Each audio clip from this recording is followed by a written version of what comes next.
Bonsoir Plantu. Bonjour, bonsoir. Ça va? Qu'est-ce que vous ressentez lorsque vous voyez ces images en Turquie pour un simple dessin?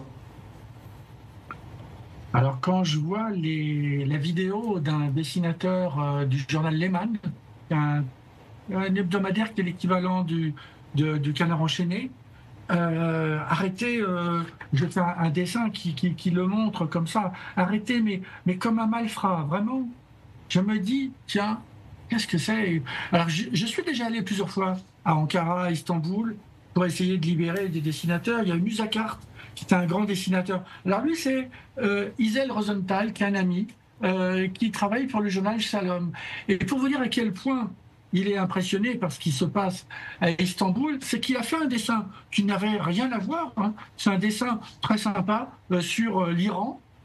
Et son rédacteur en chef lui a dit non, je ne vais pas le passer parce que les gens vont croire que c'est peut-être Allah ou je ne sais pas quoi. Et donc, du coup, les peurs se sont installées. Vous voyez, c'est ça qui est important. Et pas seulement en Turquie. On le voit à Oui, l'écran là. merci.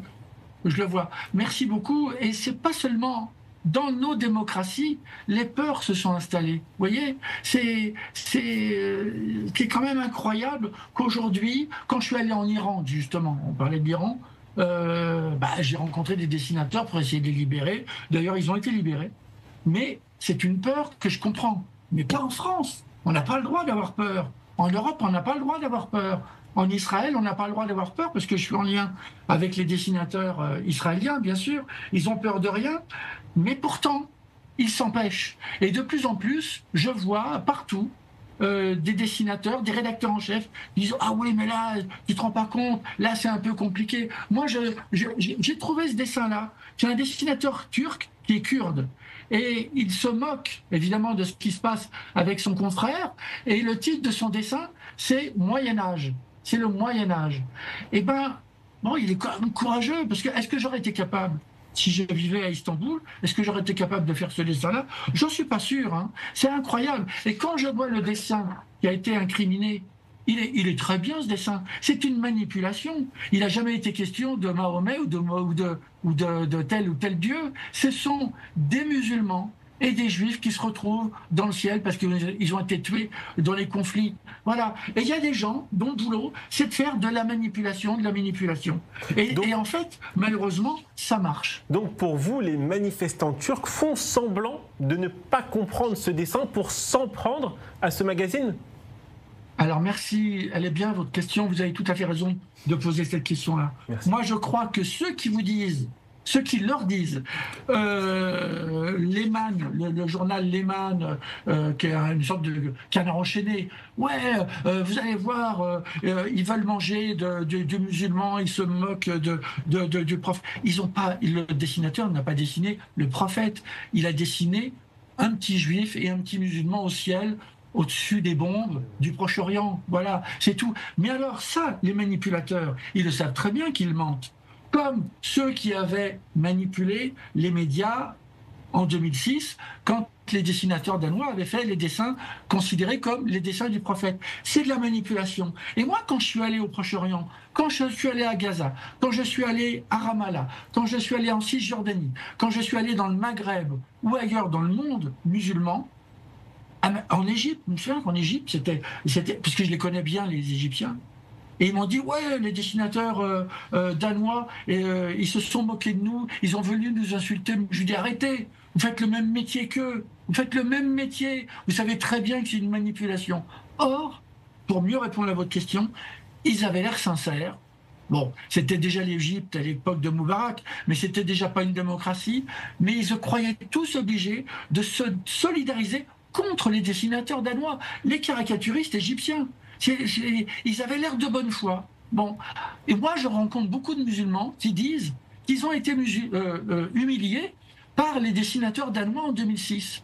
Et je leur dis, mais arrêtez, ils ont jamais, moi je les connais, les dessinateurs danois, ils n'ont jamais voulu vous humilier. Or, quand vous voyez 1,5 milliard de gens qui vous disent, non, j'ai été humilié, il faut l'entendre. Moi je crois encore, pour revenir sur ce qui se passe à Istanbul, c'est une manipulation. Ceux qui ont manipulé les foules, qui ont voulu attaquer et briser le journal Lehman, faut savoir qu'il a failli cramer le journal.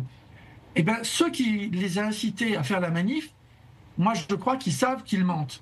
Mais les foules, peut-être pas. Peut-être que les pauvres, on leur fait avaler n'importe quoi. Est-ce que des journaux européens doivent publier ce dessin en soutien à la rédaction de ce magazine turc? Mais à fond la caisse.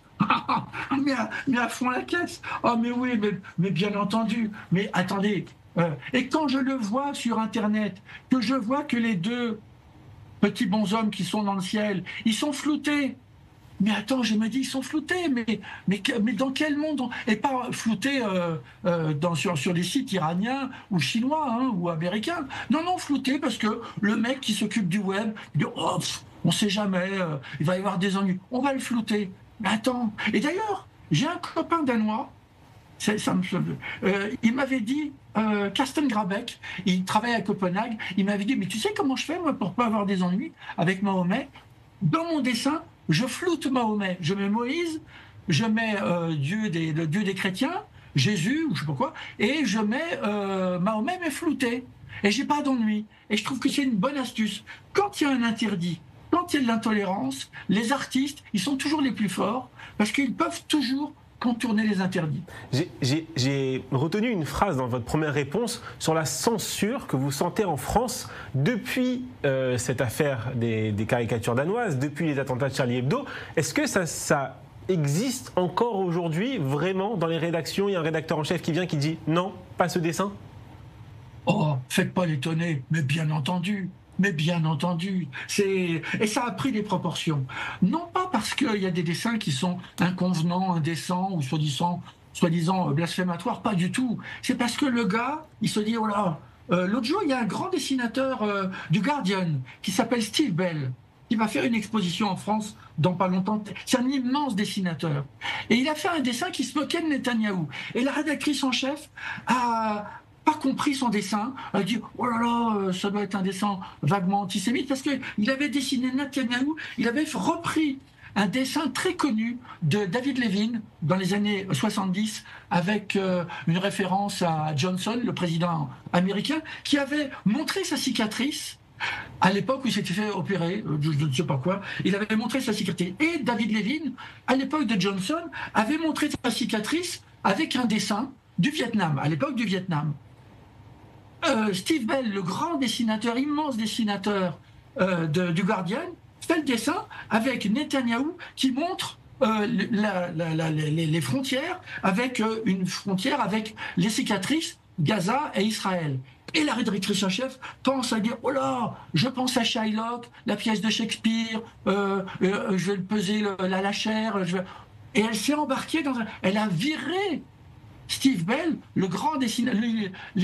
S'il vous plaît, mettez les dessins de Steve Bell quand vous tombez dessus. C'est un immense dessinateur. Il a été viré comme ça, comme un chien. Voilà, c'est des choses qui arrivent de plus en plus fréquemment. Et ce ne sont pas les dessinateurs qui essayent de mettre de l'huile sur le feu. C'est des fois tout simplement la pétoche, la peur qui s'installe dans la tête des rédacteurs en chef.